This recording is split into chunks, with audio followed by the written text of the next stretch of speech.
our pivotal circumstance was in 2010 when our son John, who was 4 years old at the time, was diagnosed with leukemia. He was covered in bruises for a good while before we finally decided they were not normal bruises, and took him in for blood work.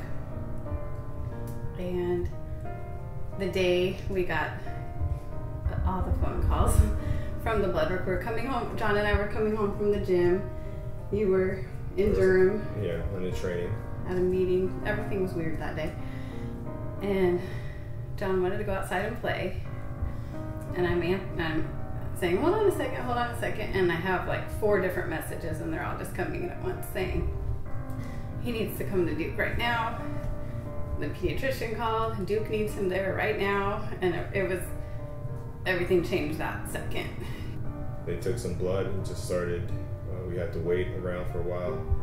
And then doctor came in and basically told us that he might have ALL, which is a form of leukemia. It was not on our radar that cancer was even a possibility. I still really did not understand why we were there.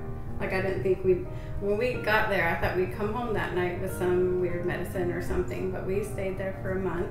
They first told us I turned into stone. Yeah, and I broke down crying. Life changer right there.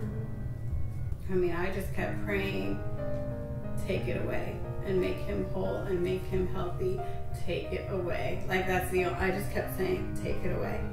The song Crazy in the Storm came to me like instantly when I wasn't like ready for that, you know what I mean? Because the song talks about praising God even in the darkest of circumstances. I was sure by now, God, you would have reached down and wiped our tears away, stepped in and saved the day. For me, it brought me right to where I needed to be as far as trusting in God and knowing that I felt truly that he was speaking to me through that song. And those words, every word in that song makes such perfect sense to what we were going through. My whole prayer was just why us? I started having my doubts.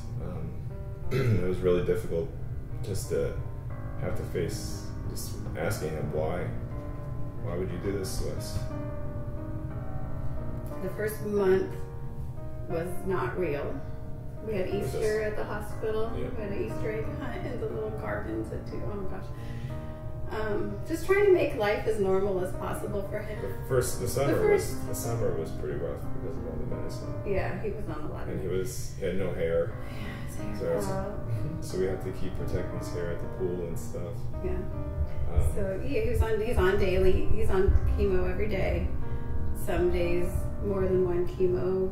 I had to give him shots in his legs, which was the hardest. Yeah. We came home after that, and it didn't. I was afraid. I think you were too, that he wasn't going to be the same. Yeah. Because he came back from the hospital so weak. The steroids, just the medicine and steroids that he was on for a whole month. His legs were just sticks, and he didn't talk. Mm-hmm. He was just drawn, not even speak. It just was in like his own little shell. Mm-hmm. And that scared us to death. I think this experience actually brought me closer to God. I'm just saying how much support we had throughout everyone in the church and everything. It kind of surprised me, and I wasn't expecting all that. The power of prayer, it's real. And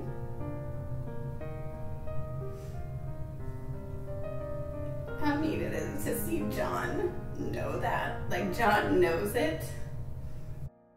You know, there would be times that we'd be in the hospital and I had already prayed with him. We'd been praying, and we'd be there for a week sometimes at a time, a few days at a time. That's a long time for a little boy to be in a room, and I'm thinking, what can I do for you? What can I do for you? I always want to make sure he's comfortable. And so many times I'm expecting him to say, oh, I need Legos or a treat or something like that, and he'd say, just pray. We felt like God was showing his love through so many people around us in ways that we wouldn't have seen before. Like, we have been put into situations that not very many people see on an everyday basis. And this month, he'll have his last spinal tap ever, hopefully. He had those every 12 weeks. And those are hard days. Yeah. And then at the end of May is his last one, his last chemo. So he'll be done at the end of May, and no more chemo, no more medicine, no more. So we're just gonna focus on keeping his body healthy and strong, and he'll go back once a month for the next year, just for lab work and making sure it's staying away. And every night we hold his hands and we say a prayer and just say thank you for making him strong and healthy every day. Thank you for keeping him in your care, and you just keeping our prayers lifted up as far as we're doing this, we're moving on from this, and you're going to heal him and you're going to take this away.